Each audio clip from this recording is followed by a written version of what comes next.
Bhaktivedanta Saraswati Goswami Prabhupada ki jai, Ananta Koti Vaishnavindra ki jai, Namacharya Srila Haridas Thakur ki jai, Prem se kaho Sri Krishna Chaitanya Prabhu Nityananda Se Advaita Gadadhar Sivas Adi Gaur Bhaktivinoda ki jai, Sri Radha Krishna Gaur Gopinath Sam Kund Radha Kund Giridhar ki jai, Vrindavan Dham ki jai, Navadvip Dham ki jai, Swami Bhaktivinoda ki jai, Ganga Mai ki jai, Jamuna Mai ki jai, Siddha Devi ki jai, Bhakti Devi ki jai, Swami Bhaktivinoda ki jai. All glories to the assembled Lord. All glories to the assembled Lord. Thank you very much.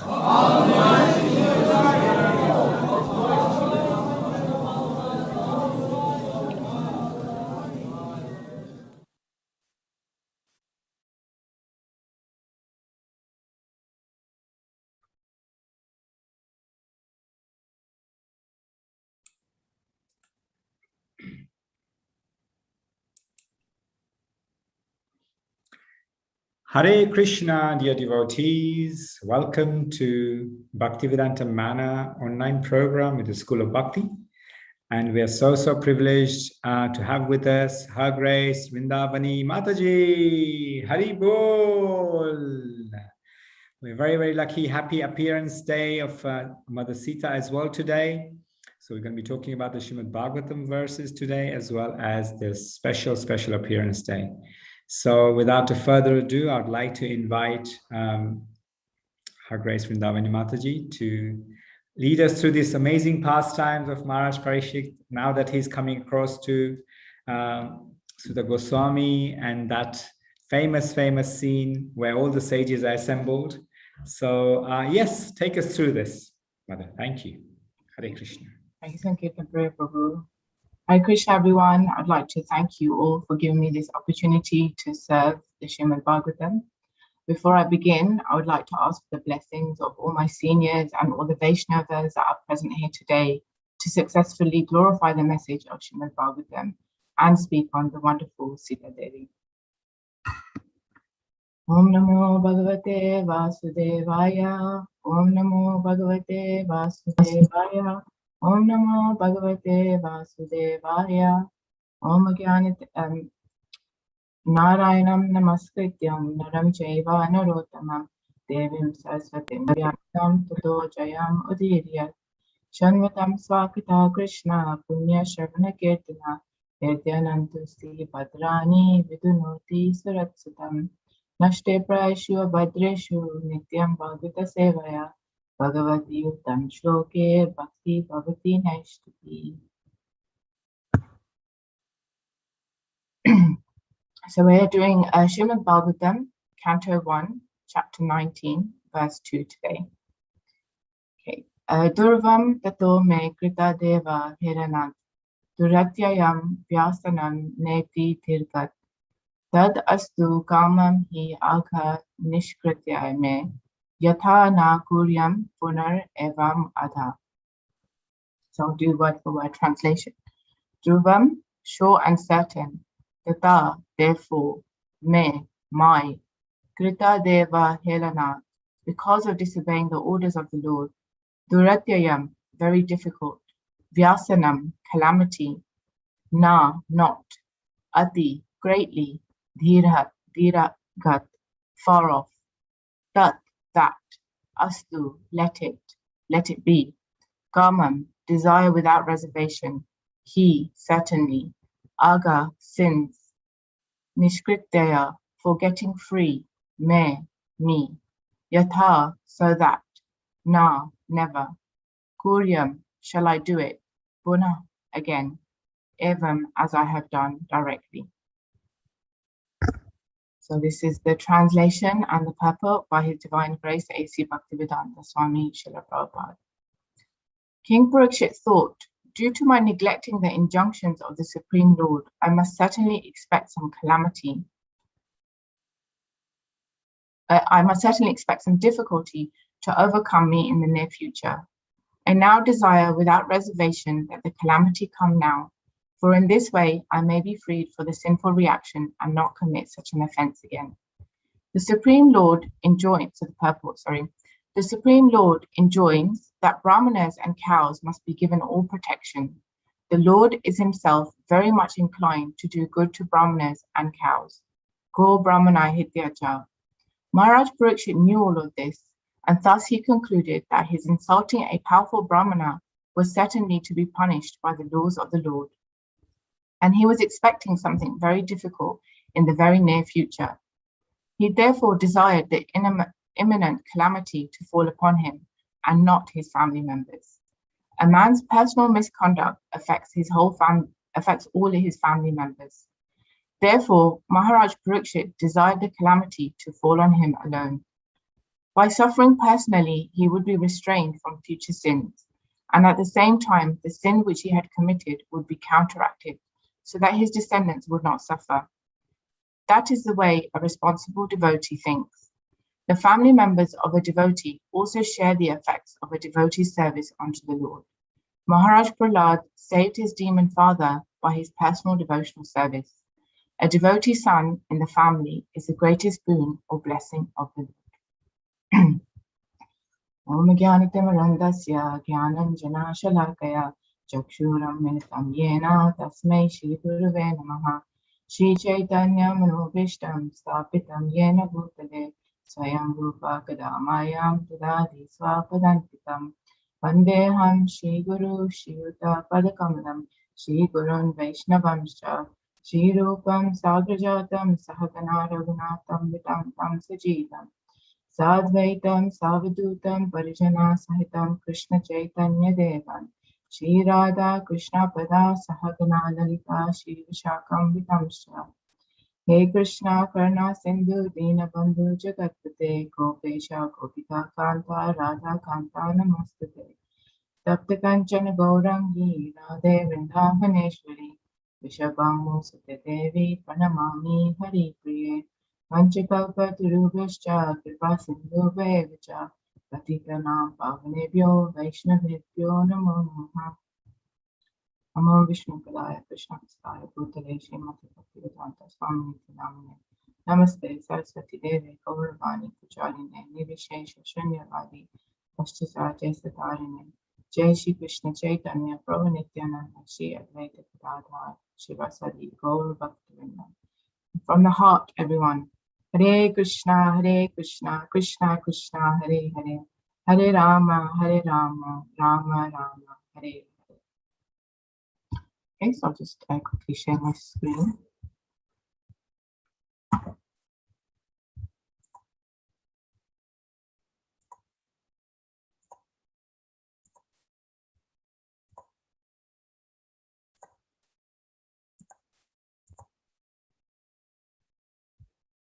Okay, so I'm just wanting to check and give through that I'm showing the correct screen and not my actual PowerPoint where I've got my notes on. Yeah, what you need to do is to go into display settings. Okay, if you share your screen again, can you hear me? I think I've got it now. Is that better? That's much better. Thank you so much. Okay, so I wanted to give some context on this verse, as you can see from this picture here. So what's happened? This chapter is entitled "The Appearance of Sukadeva Goswami." So Parikshit Maharaj, who's the emperor of the earth at that time, he's been traveling all over his kingdom, and he has become overcome by thirst and hunger. And he finds an ashram upon where Shamaka Rishi is in deep meditation. When he enters, because of the mystic trance that Shamaka Rishi in, he doesn't notice the presence of the king. And feeling dejected and rejected, Parikshit Maharaj feels that he has been disrespected because he's from the Kshatriya order, and the Brahmana hasn't respected him and therefore not welcomed him very nicely. So because of his cold reception, he decides to put a dead snake around the sage's head. Upon leaving the ashram and on his journey back home, he realizes that he's made a grave mistake. Upon his own reflection, Supersoul within his heart has given him the indication and reflection that that actually wasn't the correct thing to do. And originally he had thought that Shamika Rishi was just pretending to be in trance so that he didn't have to receive him. And then he started to think, okay, maybe there is he probably was in mystic trance and didn't notice me being there. So he immediately thinks, and he realizes that he made a grave mistake. He's fully aware of the laws of God, and he comes from a family of saintly kings. The Pandavas are his grandparents. Kripacharya is his spiritual master, and he's a fully trained Kshatriya in Dharma as well, and he's also subservient to the Lord. So he actually understood there himself, without anybody telling him, that he had neglected the duty of protecting the Brahmanas. And instead of protecting them, he had insulted them. And he understood the fact that a reaction was due to come to him. So yesterday, Ram Lakshman Prabhu spoke a lot about repentance. So I won't speak much on that today. But what is important is for us to understand that being human, that we make mistakes. But that doesn't necessarily mean that we should then defend our wrongdoing and try to guard against it. So we see in the mood of Parikshit Maharaj, he's repentant. He realizes and immediately admits his fault. He doesn't turn around and say, well, it was Shamika's fault. Shamika should have realized that I was present. He should have realized me being there. He actually realizes himself that I was at fault. And then he immediately begins to repent his actions. He's thinking, oh, what have I done? The laws of God are there, and I respect the laws of God, and I follow the laws of God. Why have I done this?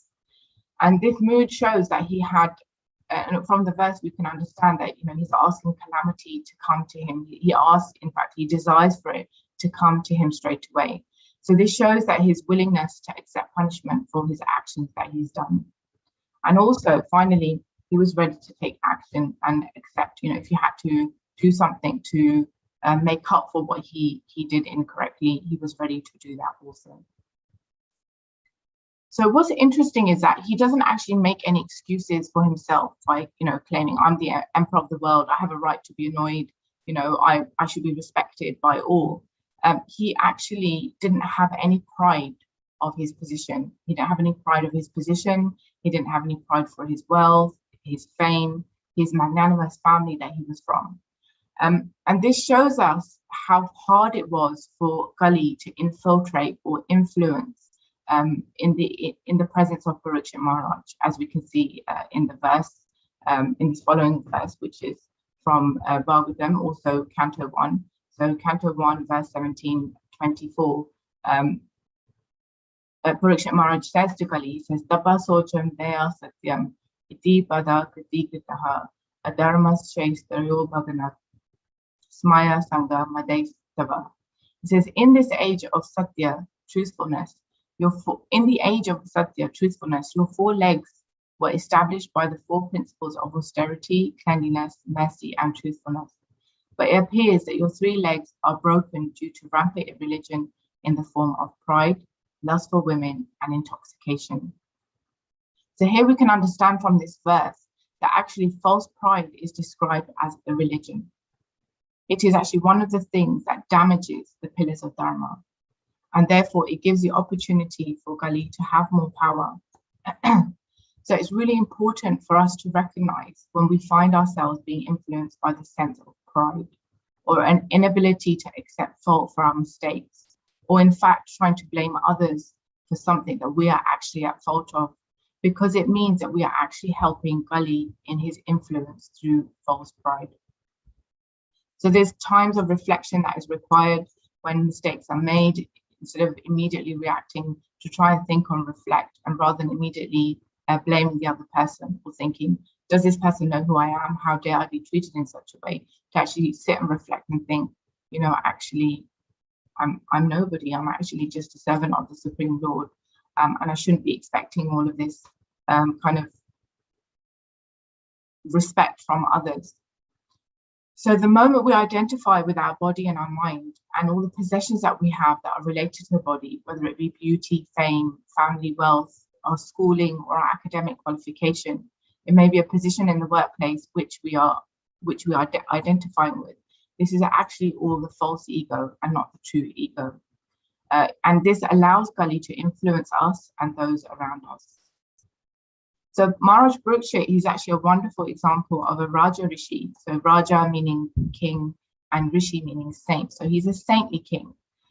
He doesn't identify with anything related to his body, and he immediately takes responsibility for his wrongful desire and actions. And he desires that please can calamity come my way. And as a community of devotees, we're always conscious and we endeavor to follow the 4 regulative principles in our lives. Why? Because Srila Prabhupada explains to us that by following the 4 regulative principles, we can in fact differentiate ourselves from animals who do the same things as like sleeping, eating, defending, and mating. And to understand that actually being prideful chips away at our ability to be merciful to others. It may make us feel that we are better than another living entity. We may be prideful of our human body, of our female body, of our male body, of our position that we may have. So it chips away at that merciful kind of propensity that we have.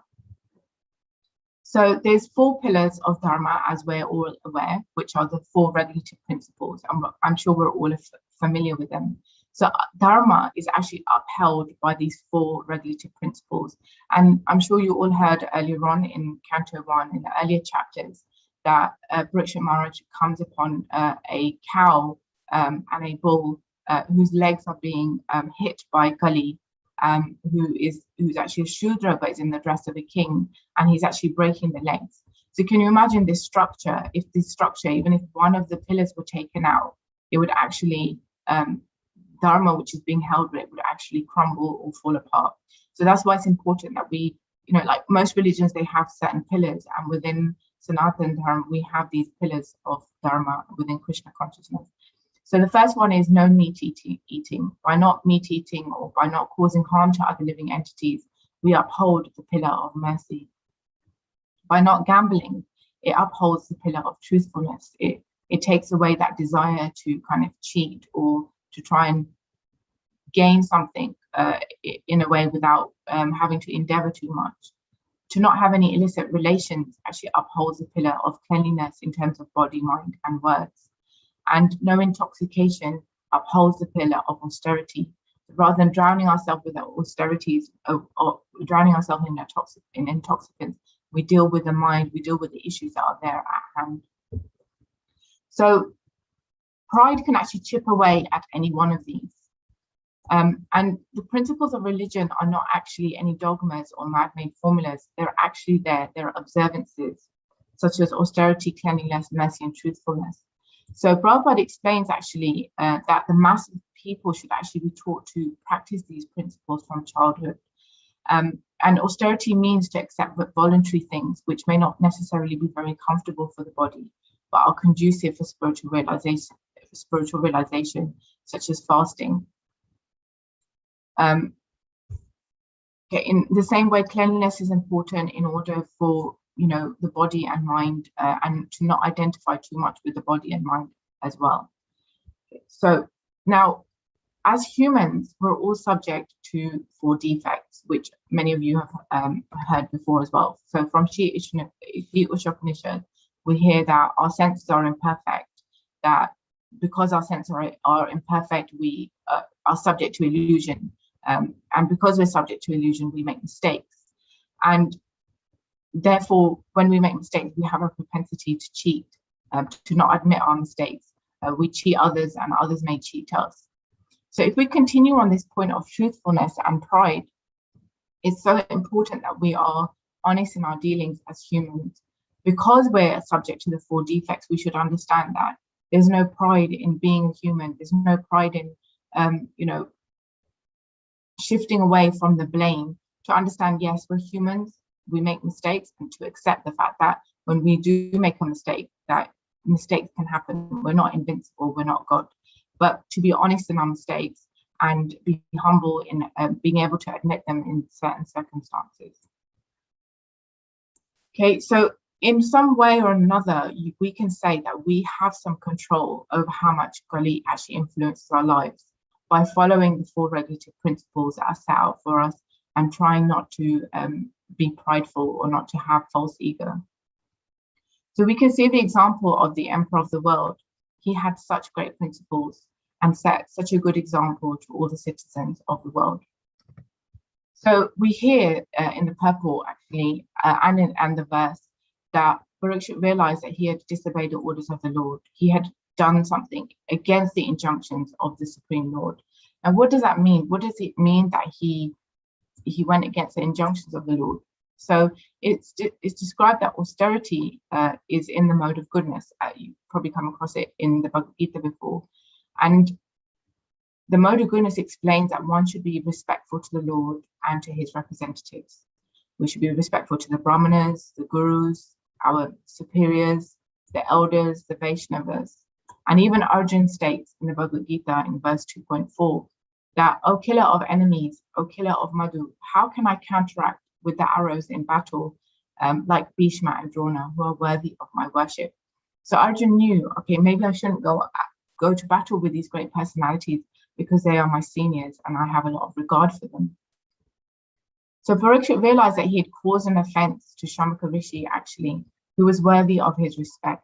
And Super Soul in his heart had guided him to realize he had done something wrong.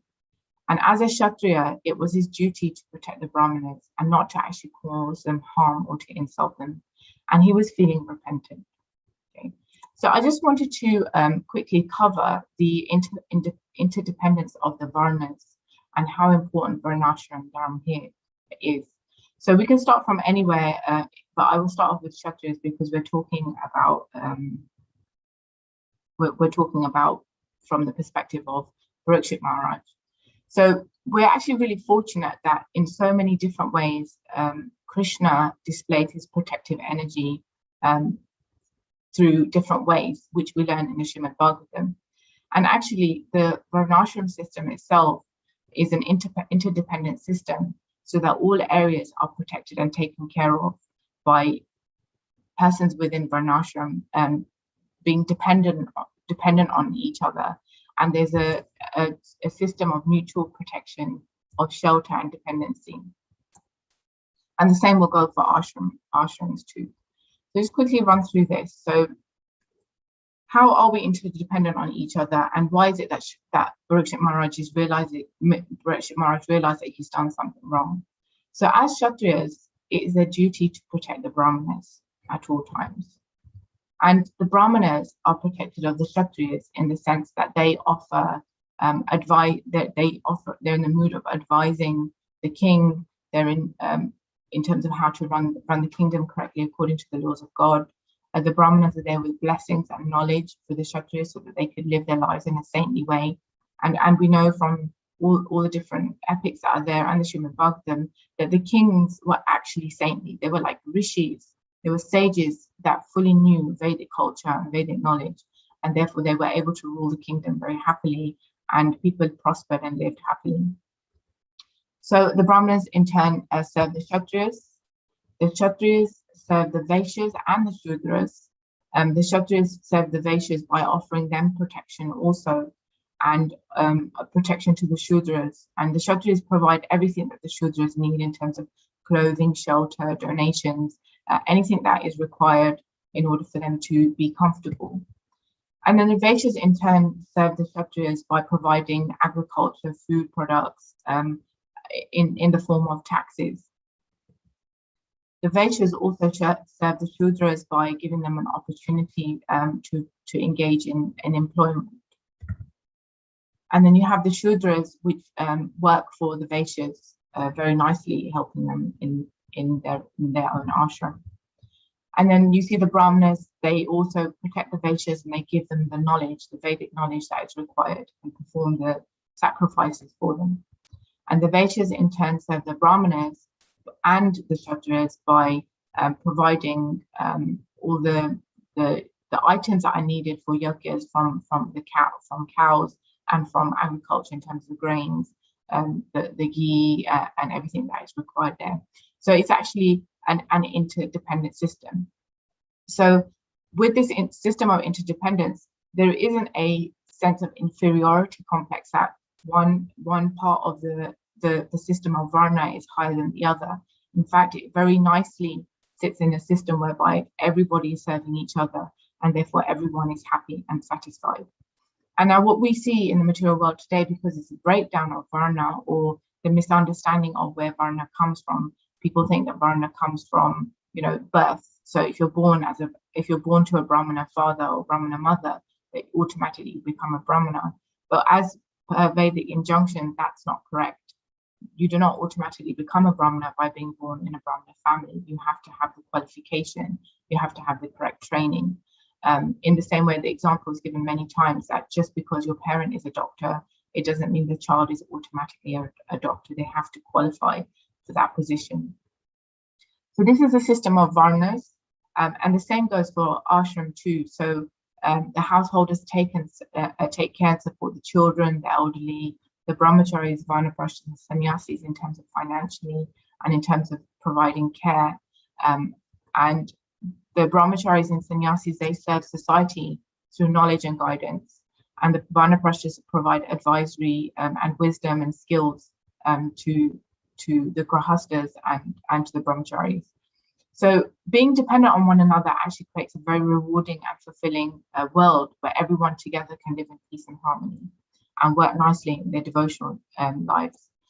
Sometimes the concept of being dependent may one think that it puts you in a feeble position or in a kind of less able position, but it's not. It actually brings about great joy and everything works very nicely. So if we have a look at the next slide, so Parikshit Maharaj says in the verse, he says, "Due to my neglecting the injunctions of the Supreme Lord, I must certainly expect some difficulty to overcome me in the near future. I now desire without reservation that calamity come now, for in this way I may be freed of sinful action and not commit such an offense again." So he's saying here, let this calamity come upon me. I have broken the Vedic injunction. My duty to protect the Brahmanas, I've swayed away from that. And why does he take immediate ownership? He understands that if I am freed from this sinful reaction, that upon receiving his punishment, it will neutralize his sinful act. And by being punished, it's a genuine way of understanding and learning our lesson and making sure that we don't make the same mistake again. So both Srimad Bhagavatam and the Bhagavad Gita explain that actually when one is suffering, one is reducing their pool of sinful acts. It may not feel like it at the time. We may feel a lot of pain, we may feel a lot of remorse, we may feel like blaming a lot of individuals, but actually suffering makes us realize that we're actually reducing the pool of our own sinful acts that we have committed before, whether it be in this life or a previous life. And in the same way, when we're enjoying material things, when we're happy and things are going great, we're actually exhausting the pool of our good deeds. So the Srimad Bhagavatam is a collection of wonderful pastimes where we can actually learn so much and take solace in our own lives of mistakes and reactions that we receive or actions that we make. And we can see that through the example of other great devotees who also have made mistakes to learn from them. So we can take the example of Daksha. So Daksha becomes very prideful of his position as Prajapati. He has pride over Lord Shiva. He feels that Lord Shiva is my son-in-law. And he takes this opportunity at a grand yajna to offend him gravely. Somebody who should be respected and given a lot of awe, he is disrespected. And we see that the reaction to that is that he is beheaded by Virabhadra. Now, when although he may have passed away at that point, the understanding is later on when Daksha receives the head of a goat and is brought back to life, he actually prays to Lord Shiva and he thanks him. He's like, I thank you again and again for decapitating me and taking away my life. Because in this life you have given me the reaction to the sin that I performed by insulting you, then it will allow that I won't actually perpetually be burning in hell for the sinful reactions I have caused to you throughout my lifetime. So actually getting a sinful reaction or undergoing some suffering makes us understand that, okay, we're getting what was due to us in this lifetime, and therefore we may not have to go into a lower birth or a less conducive birth or go to hell to suffer for our bad reactions, for our mistakes that we've made. So that's why the example of Daksha here is given, that actually it's good to be repentant and it's good to want to receive the calamity for any mistake we've made. The other example also from the Bhagavatam is Queen Suruchi and Dhruva Maharaj. Suruchi offends her little stepson Dhruva Maharaj at the age of 5. And Vedic injunctions state that being in the role of the mother, that she is there to give him love and nourishment and protection. But instead, due to her envy, she mistreats him. And the calamity that comes upon her is that she's burned up in a forest fire in the prime of her life. Another example is Brahaspati and Indra. Indra offends his guru Brahaspati due to his arrogance. And because he's disrespectful, he actually loses all of his opulence and he's conquered by the demons. And the demigods they ensue with a great fight with the demons, and his throne Indra's throne eventually becomes occupied. So this is where the person has got the reaction directly for the mistake they've made. And then let's look at an example of repentance. So here we see Ambarish and Durvasa Muni. Durvasa Muni greatly offends Ambarish Maharaj, although Ambarish Maharaj doesn't accept the offense himself. But Lord Vishnu becomes very upset that Durvasa Muni has offended his devotee, and therefore he sends his Siddha Chakra after Durvasa Muni. Durvasa Muni, recognizing his mistake, actually falls at the feet of Ambarish Maharaj and begs for his forgiveness and repents his action. So here we see that Durvasa Muni is saved through the mercy of the devotees, through the compassion, and through that mood of repentance and being regretful of one's mistake and behavior. And Ambarish Maharaj asks Vishnu to call off the Sudarshan Chakra. Okay, so now we know that Parikshit Maharaj is stating here that Brahmanas are to be respected. And we can see Krishna's own example that when Narad Muni visited his palace, he was respected greatly by Krishna. He was welcomed very nicely with sweet words, by the washing of his feet, by offering him a highly respected seat. And Krishna saw personally to the service of Narad Muni. So that's one thing that is spoken about in the purport, about how Brahmanas should be treated, and Krishna sets the example himself. And we also see the example of Krishna taking care of the cows. The purport mentions that Brahmanas should be protected and taken care of, and so should the cows be. So he personally takes care of the cows from dawn to dusk. And so Parikshit Maharaj understood that he was to be punished by the laws of God because he didn't do any of those things. And he requests actually that may imminent calamity fall upon him, and not to his family members. And Prabhupada explains in the purport that a man's personal misconduct affects all his family members. You know, you probably see like in the news and things when either a child or a partner or even a parent has committed a mistake, when there's a court case going on, the whole family are brought into disrepute, and you see the family members covering their faces with items so that they're not videoed in the news. So in the same way, a man's personal misconduct actually does affect all of his family members. So Parikshit Maharaj actually desired that this calamity please fall on him alone, and that so that he would personally not commit any sins in the future, and that any sin that he committed would be counteracted so that his descendants would not suffer. So in this way, he takes responsibility for what has happened. So what's interesting actually is that we see how the example is given. Here we hear if a calamity, if somebody has done wrong, then the family suffers alongside. So we hear from within the Srimad Bhagavatam the example of when actually somebody does something very great, actually the family is also benefited as well. So there's two sides to the coin. It's not just when something negative happens. When a devotee or a child or a member of the family does something great, the entire family is glorified. So here's a pastime of Prahlad Maharaj and Nrsimhadev.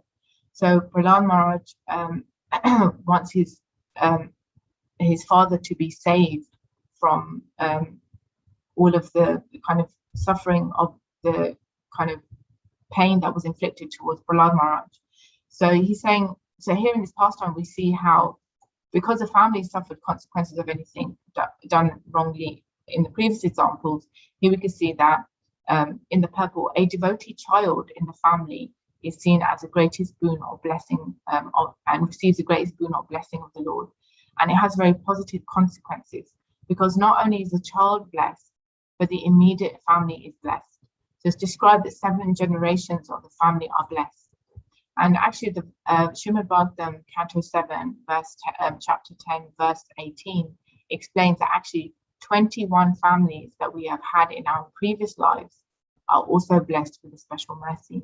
So not just the family in our current lives, also the families that we may have been connected in previous lives, they also benefit greatly from any good action that we perform, especially devotional service.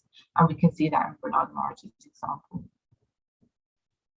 So we should as much as possible, if we want to be peaceful in our life, if we want to be happy, if we want to live a good devotional life, the Bhagavad Gita and the Bhagavatam kind of requests us to try and follow the injunctions of the Supreme Lord in a way where we're free from pride. We try to live in an honest way, and we try to avoid any offensive behavior, and to learn from the lessons from the exalted and gentle devotees of the Srimad Bhagavatam. We must also try to be regretful in any mistakes that we've made, and repentant also, and be grateful in the reduction of our pool of our sinful and pious acts, so that actually we can be free from our karma, whether it be good or bad, and go back home, back to Godhead, in the honorable way that Parikshit Maharaj did. So I'll just read the purport of that particular verse. So the Supreme Personality of Godhead said, "My dear Prahlad, O most pure, O greatly saintly person, your father has been purified along with 21 forefathers in your family. Because you were born in this family, the entire dynasty has been purified." So I'll stop there in terms of the verse of the Srimad Bhagavatam. Also today is a very special occasion. There's actually many special occasions today. It's the appearance day of Srimati Sita Devi. It's also the appearance day of Srimati Janava Devi, the wife of Lord Nityananda, and it's the disappearance day of Shri Madhu Pandit. So I'll say a little bit about these wonderful personalities. So here's our Shri Sita Ram Lakshman Hanuman Ji from Bhaktivedanta Manor, where you're all at, or if anyone's tuning in, these deities are from the manor in Watford, UK. So Sita Devi, we understand her to be a manifestation of the goddess of fortune, Lakshmi Devi. She's the eternal consort of Lord Ramchandra, and she has many names which she's called by, with just a few of them being Sita Devi, Vaidehi, Methali, Janaki. So now Sita Devi and Lord Ram are eternally together in the spiritual world. They have a eternal relationship of husband and wife. It's only in this material universe do they seem to meet each other and get together and marry and be united. So earthly pastimes are slightly different from the spiritual world. So we know that in the material world, Sita Devi stumbles upon Lord Ram, and they have the Swayamvara ceremony, and they get married. So how does Sita Devi appear on the earth? Although being eternally present in the spiritual world, she also descends whenever Lord Ram does. So Krishna explains in the Bhagavad Gita that he descends whenever there is a rise in religion, and he comes to re-establish the principles of religion. So his eternal consort always descends with him, whether it be as Radharani, Sita Devi, in all his different avatars. She comes with him. She's in his internal potency. So Sita Devi is the daughter of the earth goddess here on earth, Bhumi Devi, and she's actually one of the central figures of the Ramayana. So Maharishi Valmiki, who actually writes the Ramayana, he explains that Ramayana is actually known as a noble story of Sita Devi, Sitaya Charitam Mahat. Her glory is actually sung by one of the poet saints called Tyagaraj. And he sings, O daughter of Janaka, the blessed souls of refugees, O consort of Shri Raghuram, bedecked with shining gem ornaments, pray, protect me always. You are the wind that destroys the clouds of demons like hundreds of heads of Brahman. You are the indweller in the hearts of the devotees. Your feet shine with the luster of gems and set in the crown of Indra. So King Janak was the wise king of Janakpuri, and he was actually childless. He was also a Raja Rishi, a saintly king, and lived like a sage. And he didn't actually have any children, so he went about to do a yajna. And he started off by tilling the land. Apologies that the picture isn't of great quality, it's the only one that I could find. So Janak Maharaj, while he was ploughing a piece of land to prepare it for performing a yajna, he was using a plough, and he unearthed a golden casket in which he found a beautiful girl, and he was overjoyed. Now, a land which is actually ploughed by a yoke is actually called Sita. So therefore, because he stumbled upon Sita in this way, he named her Sita. So upon having Sita Devi, he found that his good luck and things in the kingdom appeared to go really well, and it was highly blessed. So therefore, he was very pleased to have this daughter, Sita Devi, and his wife also became pregnant and had another daughter called Urmila.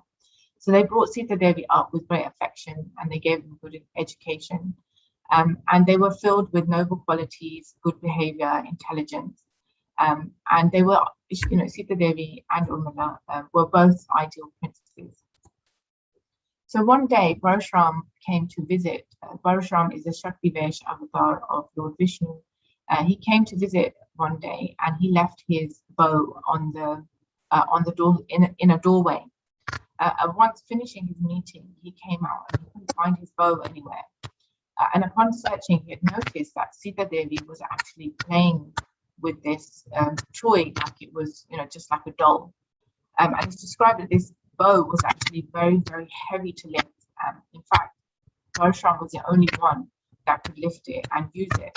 So he was, really surprised to see that Sita Devi was just playing with it so easily. And he said to Janak that the daughter is no ordinary girl. And when you find her a husband, you must find one who has equal qualities to her. And in fact, because she's the only one other than me that can lift this bow, also the person that she marries must be able to lift this bow in order to win her hand. So we know how the story goes. Lord Ram comes, many kings come to the Swayamvara ceremony, which is like a self-selecting ceremony where the bride can actually choose her life partner from a choice of kings that have been gathered by the father, and nobody else could lift the bow. So many of them would come and see the bow and not even attempt it. They just simply offer their obeisances to the bow and leave.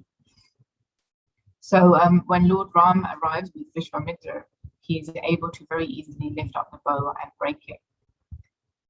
So that made him that proved his qualification to be able to win Sita's hand in marriage. So, okay, so they get married, and we'd like to discuss some other qualities of Sita's mood. So Sita Devi, she always likes to think of Lord Ram within her heart. She doesn't like to be separated from him. And we know that here on earth, she does become separated from him when she's kidnapped, when her shadow form is kidnapped by Ravan. But in the spiritual world, she's constantly with Lord Ram. So when she is separated from Lord Ram here in the material world, she's constantly united with him by chanting his name, Ram, Ram, constantly. And she's constantly seeking to reunite with him. She's very committed to him, and she's in constant meditation on him. And he protects her and gives her the strength to resist Ravan's many advances and allurements.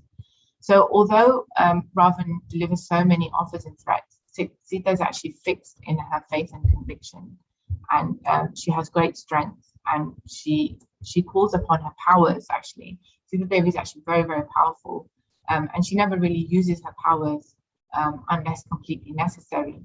And she says to Ravan when she's in the groves of his garden, she says that I would burn you to ashes myself by the power of my asceticism and chastity, but I do not have my Lord's order. So she does not take the life of Ravan. She doesn't kill him herself because she hasn't had permission of Ram to do so. So this is her mood of submission and love towards Lord Ram. So once Lord Ram and his soldiers kill Ravan and the rest of the demons in the kingdom, Ravan's wife also, says to over Ravan's body, she says, "O greatly fortunate one, you came under the influence of lusty desires, and then you could not understand the influence of Mother Sita. Now, because of her curse, you have been reduced to the state of having been killed by Lord Ramchandra." So that's from Bhagavatam, Canto 9, Chapter 10, verse 27. Okay. So 3 qualities of Sri Sita Devi. She's very forgiving. So when Ravan is killed, Hanuman comes to the Ashoka grove and he suggests to her that, would you like me to kill all these other Rakshasis that have tormented you for such a long period of time? And she says in her noble character, she says that these gods were just carrying out the orders of Ravan, and that no one should blame them, no blame should be attached to them. Any suffering I went through was due to my own misdeeds, which is the universal law. And this is her humility speaking. We know that Sita Devi is not under the influence of universal law because she is a supreme goddess. But to be relatable to the audience who are humans, she speaks in this way. So she explains that a righteous person does not consider the offenses of others. The vow of not returning evil for evil was actually one of her greatest conducts and ornaments of her great personality. She was also very compassionate, explaining that we should be compassionate towards any sinners, because there is actually no one out there which is free from committing any sin. Sita is actually very open-hearted. So as when her and Lord Ram were returning to Ayodhya, she suggests to the monkey warriors to bring their wives along with them. She says, I will be very pleased if we can return to Ayodhya with the company of the wives of the monkey chiefs also. So in this way, she's showing her appreciation for the hard work that the Varna race have performed. And so therefore Ram stops the chariot and allows all of the Varna race to come on the chariot with them, with their wives. And then Sita's gratitude. So she has many qualities. I'm just covering a few of them today due to lack of time. So Sita is also very grateful. At the time of coronation of Sita and Ram, of their coronation, she wanted to give Hanuman as a gift, as something which was a token of her appreciation for everything that he had done for her. So she unclasps the necklace that is given to her by Lord Ram and looks at Lord Ram for his permission before giving it to him. understanding that that's what she wanted to do, Lord Ram allows her to give this this necklace, and happily he places it around his neck. And another thing from the coronation as well, when Sita Devi saw the colors being thrown upon them, when she saw the color red flying in the air, it reminded her and showed it upon her gratitude towards Jatayu, because that red color flying in the air reminded her of the time when Jatayu's wing was chopped by Ravan, and blood spewed from his wing all over. And seeing that flying color, she was feeling great remorse and great compassion and gratitude towards Jatayu for trying to make attempts to save her. So in glorification of Jatayu, we can say that he gave up his life in the service and the protection of Sita Devi. And despite being so old, he was very brave, and he held on to his life and tried to kill Ravan and cause as much damage as possible.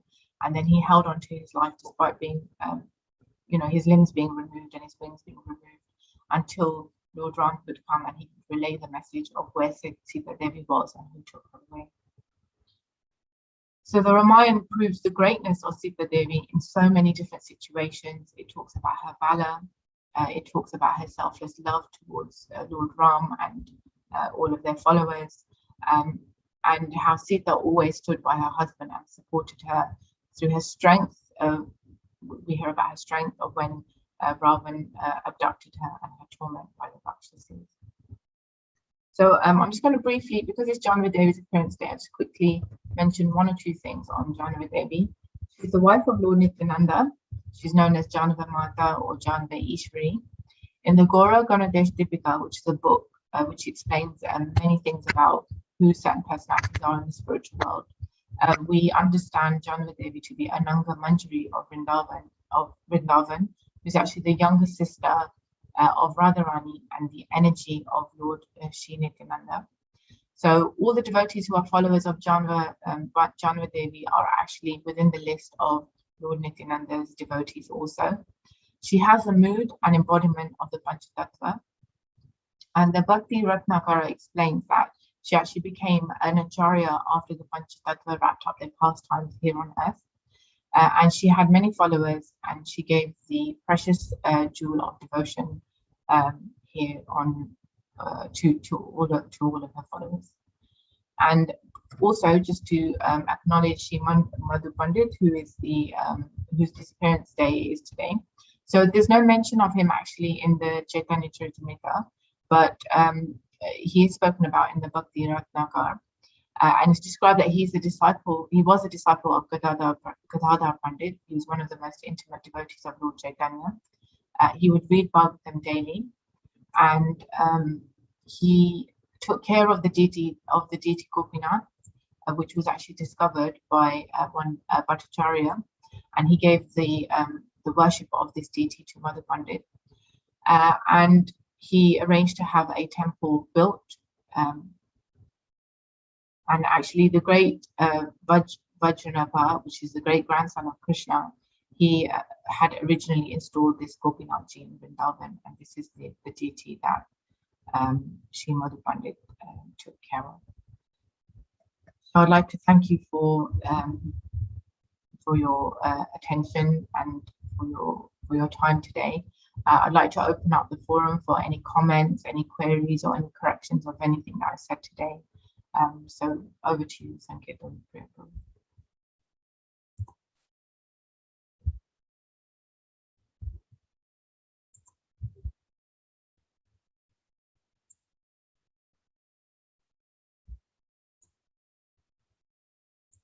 Something's come through the chat, so I'll wait for Sankirtan to ask any other questions that come up. There is, in the last leg of Dharma, if the last leg of Dharma is truthfulness represented by no gambling, why is it that gambling is prevalent in today's society with betting stores found on almost every high street?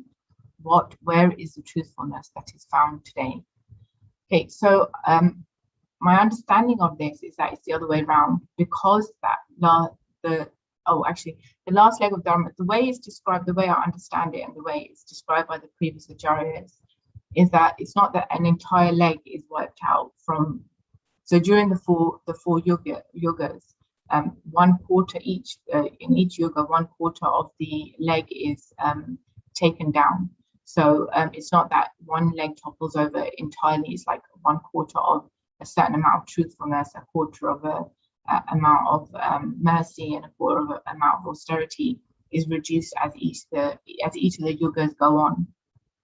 So truthfulness was there, is there, and even on this last leg, we understand that truthfulness is hobbling, because anytime somebody tells lies, or anytime somebody does gamble or is dishonest, it is actually attacking the leg of truthfulness. And even actually describe that in a daily basis by the exchange of money. Even we are kind of contributing to the leg of truthfulness being broken down, because if we look at money, it's not backed by any gold standard of any sort. It's like the note says that I promise the bearer of this a certain amount of money, and that certain amount of money isn't really there anymore in the bank. So unfortunately, without realizing, we're all contributing to that, and this is described in the Srimad Bhagavatam as well. So if anybody else would like to add any points to that, that would be great, if you have any other wider understanding of that. So there's another question. How do we develop the qualities of Sita Devi as women in our own lives? Could you explain further on what chastity is and faithfulness? Do women require the support of qualified men like Lord Ram to practice these qualities, or it doesn't matter? Okay, so actually developing the quality of Sita Devi is something that everybody will want to do, whether you be male or whether you be female, because chastity is an important quality to have, especially in our devotional lives. It means that we're one-pointed, we're very dedicated to the path in our devotional lives. So being chaste and faithful is a wonderful quality for both men and women to have. And we know that from Bhagavatam, Yudhishthira Maharaj is actually described as one of the most chaste devotees, because he's completely dependent on Lord Krishna for everything. But in terms of marriage, if we're speaking for marriage, in order for someone to flourish with the qualities of Sita Devi, it also needs to be matched with the qualities of a partner who have the qualities of Lord Ram, because it is together through a partnership that they are able to come together and be successful in what they do. So Lord Ram was very protective, he was very caring, he was very respectful of Sita Devi's views and her thoughts, and Sita Devi was very in awe of him. She was very submissive to him. So there was a mood of interdependence between the two, which is very beautiful, which is how marriage, which is described in the Shastras, all the examples that we see, is the unity between husband and wife, matching natures and matching moods, and a system of cooperation and keeping the Lord at the center allows one to hopefully live more peacefully within the Grahastha ashram. I mean, I'm no expert on marriage. I go through struggles myself. We work through it. We work hard with the blessings of the seniors, with the guidance of the Bhagavatam, and with our seniors, to try and in the best way serve each other and try to develop great qualities in our devotional life to be good partners to each other as well. Why did Sita Maharani suffer so much? So in the pastimes of the earthly pastimes of the Lord, it always seems like either Lord Ram or Sita Devi may have suffered so much at the hands of other personalities, but we understand it all to be an act and to be Leela, because Lord Ram comes down in the mood of Maryada Purushottam, showing the ideal human being. So no one can inflict any sort of suffering upon the Lord, because the Lord is not subject to the three modes of material nature, or the three types of suffering. So externally, it may seem like they're suffering quite a lot, but within their heart, they're very peaceful and always very blissful, because they are Satchidananda Vigraha, the form of bliss, happiness, and eternality. If in every yug, every leg is diminished by 1/4, how is it that in Kali it is said that only truthfulness is left? Okay, so this is a really great question, and this is a question that I asked some of my seniors as well when I was studying this particular chapter, and I asked some very similar questions to what are coming up at the moment, and that's what was explained to me, that the previous acharyas explained that actually we do see mercy today as well. We see how many people are vegetarian, how many people are turning vegan, how many people are working hard for the protection of children, the elderly, women, and other men who are in a vulnerable position. We see austerity. There's so many people who don't take what intoxicants. So you can actually physically see that these other legs are still standing, because the world isn't just standing on truthfulness, the other legs are also there. So my understanding is that the other legs are still there also. And we can just have a look in our devotee community and you can see very clearly that the truthfulness is still there, mercy is there, austerity is there as well.